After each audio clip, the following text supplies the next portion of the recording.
ভারতে পলাতক মানবতাবিরোধী অপরাধে মৃত্যুদণ্ডপ্রাপ্ত শেখ হাসিনাকে নয়াদিল্লিতে গণমাধ্যমের সরাসরি মত বিনিময়ের সুযোগ দেওয়ায় তীব্র ক্ষোভ ও গভীর উদ্বেগ প্রকাশ করেছে বাংলাদেশের পররাষ্ট্র মন্ত্রণালয়।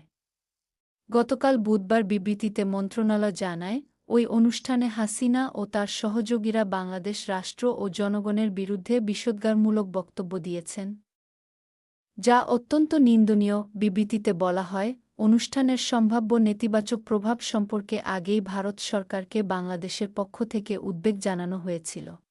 তা সত্ত্বেও এ ধরনের আয়োজনের অনুমতি দেওয়া হয়েছে, যা ঢাকা গভীর দুঃখের সঙ্গে লক্ষ্য করেছে। এতে বলা হয়, জুলাই বিপ্লবের দ্বিতীয় বার্ষিকীতে বাংলাদেশের জনগণ যখন শহীদদের স্মরণ করছে, ঠিক সেই দিন ভারতীয় মাটিতে শেখ হাসিনার এ ধরনের গণমাধ্যমে উপস্থিতি বাংলাদেশের সার্বভৌমত্বের প্রতি অবমাননা এবং জুলাই বিপ্লবের শহীদদের প্রতি গুরুতর অসম্মান। বিবৃতিতে আরও বলা হয়, জাতিসংঘের প্রতিষ্ঠিত তথ্য অনুযায়ী ২০২৪ সালের জুলাই-আগস্টে শিশুসহ নিরীহ বেসামরিক নাগরিকদের উপর সংঘটিত নৃশংস হত্যাকাণ্ড অস্বীকার করে শেখ হাসিনা ও তার সহযোগীরা ইতিহাসের গতিপথ উল্টে দেওয়ার ব্যর্থ চেষ্টা করছেন।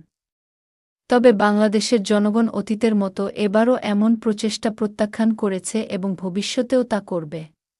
পররাষ্ট্র মন্ত্রণালয় জানায়, জুলাই বিপ্লবের চেতনাকে ধারণ করে বাংলাদেশের জনগণ দৃঢ়ভাবে অঙ্গীকারবদ্ধ যে দেশ আর কখনো ফ্যাসিবাদের অন্ধকারে ফিরে যাবে না এবং বাংলাদেশ কখনোই অন্য কোনো রাষ্ট্রের অধীনস্থ রাষ্ট্রে পরিণত হবে না।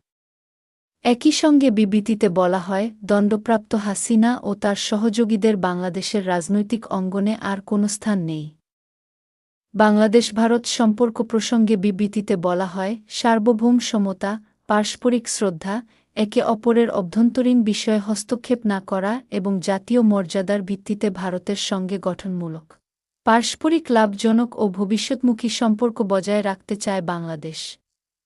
তবে ২০১৩ সালে স্বাক্ষরিত বাংলাদেশ-ভারত প্রত্যর্পণ চুক্তির আওতায় দণ্ডপ্রাপ্ত হাসিনাকে দেশে ফিরিয়ে দিতে বাংলাদেশের একাধিক অনুরোধের বিষয়ে ভারত সরকারের কাছ থেকে এখনও কোনো সাড়া পাওয়া যায়নি। বরং তাকে প্রকাশ্যে গণমাধ্যমে বক্তব্য দেওয়ার সুযোগ দেওয়ার মাধ্যমে নয়াদিল্লি বাংলাদেশের জনগণের অনুভূতিতে আঘাত হেনেছে। এটি দুই দেশের মধ্যে সৌহার্দ্যপূর্ণ সম্পর্ক উন্নয়নের জন্য ক্ষতিকর।